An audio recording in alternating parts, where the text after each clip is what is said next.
I'm here with Representative Clay Ford, Chairman of the Florida House of Representatives Energy and Utilities Subcommittee.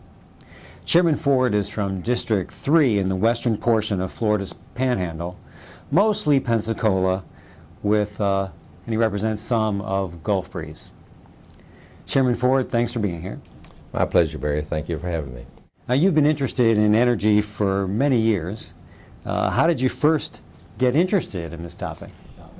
Well, you know, the advice I got when I was first elected to the legislature is that you ought to have one or two interests, areas that you really want to become an expert in. So I decided myself that the two areas that are going to be the most challenged for the state of Florida for the next decade or two are the two things: energy and health care. You know, how do we provide it and how do we pay for it? I had to pick one of those two, so I thought the easier one to deal with is energy. I can get my arms around that. So I chose energy and actually lobbied the Speaker the first term to put me on, and I went to start going to all the committee meetings, although I wasn't on there. I was elected 3 months into the term, so I got sort of what was left over for committee assignments, and I started going, and I was so regular on committee meetings that they thought I was a member, and I think started calling my name at roll call. But Speaker ultimately gave that to me as an extra committee assignment, so I took one more assignment than most members, and have tried to develop expertise in it. Served as vice chair the last two terms, and this time fortunately was able and was offered the chair of the committee. What do you see as the most pressing energy issue facing Florida today? Well, the fact that we don't really have a clear, concise, comprehensive energy policy for Florida. We had a presentation this morning in committee, actually the State Affairs Committee, which is the next step up from energy. We're a subcommittee of that committee. And the presentation by the Public Service Commission said, oh, we do have a policy. You know, a part of it's here and a part of it's there and a part of it's... That's the whole problem. He described it perfectly in that there's no one clear, concise policy in one place that people can understand about how we provide adequate energy for the state at an affordable price, at the same time clean up our air, and keep our industry moving, because energy is the driver for economic development. If we don't have affordable energy, we don't have economic development, and we don't have jobs, and that's where we are right now. Florida is about between 11.5% and 12% unemployment. The country's now dropped to 9% unemployment. Typically, we're better than the national average. Right now, we're worse. We've got to do something about it. Well, what options do you see that might address developing a comprehensive energy policy?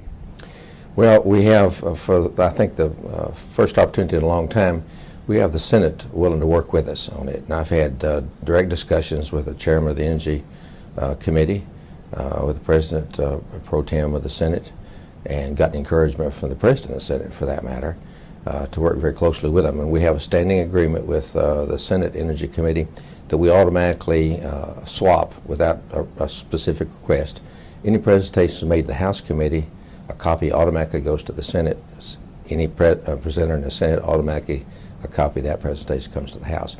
So that close cooperation, I think, is going to let us develop that comprehensive policy. Do you have a feel for whether or not Governor Scott also wants to deal with an energy policy?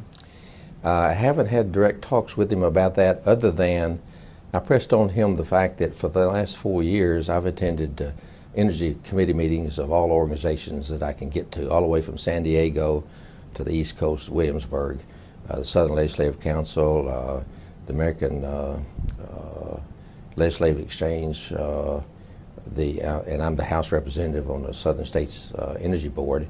I go to all those meetings, and Governor Scott, when he was meeting with the Panhandle legislators, said he was impressed by Bob Riley being so proactive as Alabama governor. And that's our toughest competitor, especially up in my area in the Panhandle, is trying to compete with them for jobs.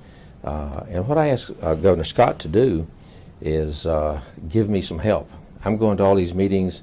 This appointed senator is not there.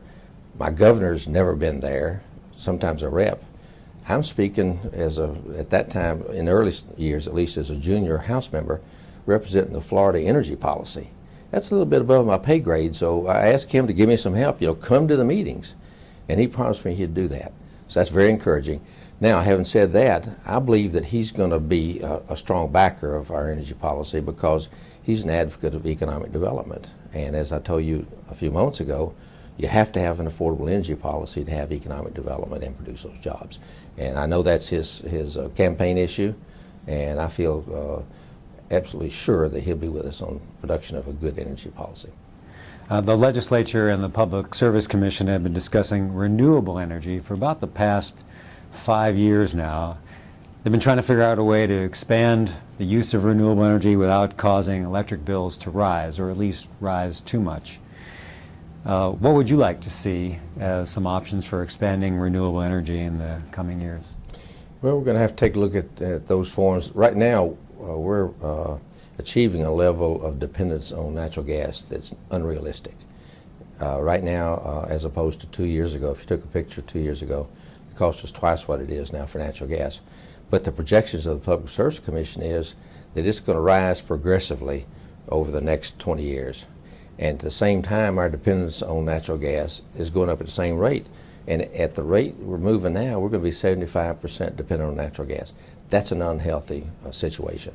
So we've got to look at other forms. You have some advocates that say, well, we ought to include nuclear as a renewable. Maybe once you construct it, it's owned 24/7, and you don't have to worry about base load capacity like you do with wind or like with solar. You have to have that base load backup because the sun doesn't shine all the time and the wind doesn't blow all the time. But having said that, we've got to include in our portfolio a good mix. We have to have diversity in energy sources for Florida. We're not fortunate enough to have in the state much in the way of natural energy. We have the ability, I think, to produce bioenergy through the use of biomass and other forms. And I recently had a presentation here from a firm that says they can build 18-wheeler size or smaller size electric units that can be placed on the farm. Would use 1,000 acres of sorghum to produce 1,000 gallons of ethanol a day. Now then, that's pretty progressively do it. Now, the catch was they wanted $250 million of state money to match $250 of private investment. Right now, we don't have a whole lot of incentive money, and the feeling on my energy committee is that those renewable subsidies that we'll have to make are going to be very difficult if they require state subsidies, and they probably do. Florida inherently doesn't have the ability to utilize wind power to the extent that the Midwestern states do, or Texas or Oklahoma, for instance. They got plenty of wind, but they don't have people where the wind blows, so that creates a problem in its own. Here in Florida, if you line windmills up elbow to elbow all the way around Florida, it wouldn't produce over about 12% of our energy needs. I've gotten a pitch that says if we use underwater turbines to capture the Gulf current, that could produce 20% of what Florida needs. I don't know whether the technology's ripe for that or not. I do know it's in use off the coast of California, Washington, and Oregon. And I was told in a briefing that the technology was actually developed here and sold to Ireland, and it's in use in the North Sea, for instance, now currently. So there are a lot of new ways that we can produce things, but we have to take a look at the effect on the environment as we do it. But I think the growing area for Florida, and we're going to have to include in that package some solar photovoltaic for the most part, and we're going to have some wind power. It's going to be limited in application, but I think bioenergy is sort of a coming field to me in form of renewable. We have to be careful, though, when we produce that power that we don't compete with the foodstuffs area. For instance, if we use corn to produce ethanol, it's one of the least productive forms of production, and it's going to compete with corn on America's dinner table. So we have to be careful about how we go about it. That's the trick. Well, with new coal plants, I guess I'd say on permanent hold, nuclear energy is seeing renewed interest. You mentioned that. It also can have an expensive upfront price tag. What are your thoughts for diversifying the fuel mix and expanding more into nuclear energy? Well, one of the disadvantages, I'll talk about that first, it takes 11 or 12 years to get a plant on the ground producing. we saw the reduction in the type of plants go down to three basic forms. That should speed up the permitting process. It really hadn't.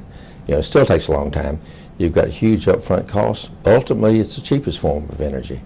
Once it's in being, then you're going to get energy at, what, 3 or 4 cents, so something less than 10 cents a kilowatt hour. But the problem is the upfront costs. Now, in Florida, there's a mechanism so that those nuclear plants, they can recover the pre-construction costs. There's a site prep cost, both the purchase of the site and the construction costs.